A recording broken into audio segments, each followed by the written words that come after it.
Not all repairs on a BMW should be expensive repairs, and this is a case that showcases just that.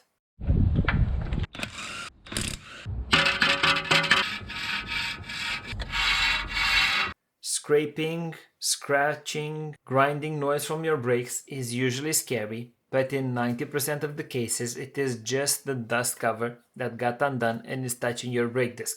To resolve that, we have the by the book option of replacing the dust cover, but we want to avoid that because we need to remove the caliper holder, and for those of us that have worked on older vehicles, the caliper holder bolts are very unfriendly bolts.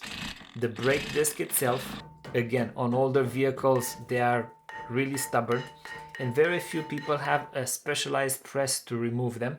So the alternative is knocking on them with all sorts of hammers, and the risk of damaging your wheel bearing or the brake disc itself is quite high, and that is a recipe for future problems. Okay, we avoid all of those problems by fabricating a sliding washer. This is a very old school type of repair, a very old school type of repair that might need some additional tools, but it is something quite easy to achieve. So from scratch, you will need a drill and an angle grinder. If you don't want to go the old school route, you can go on eBay, search for penny washers, get one that is M8 in size with 20-25 exterior diameter.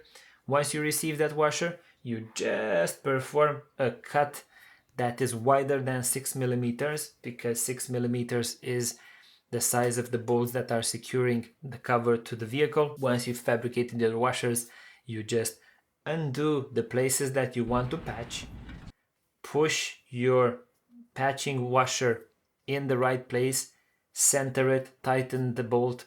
Maybe you will need to bend a little bit the cover to ensure no other place is touching your brake disc, and the repair is performed. Now, if you enjoyed this one, you might also want to watch this one over here. In the meantime, thank you for watching and see you in the next one.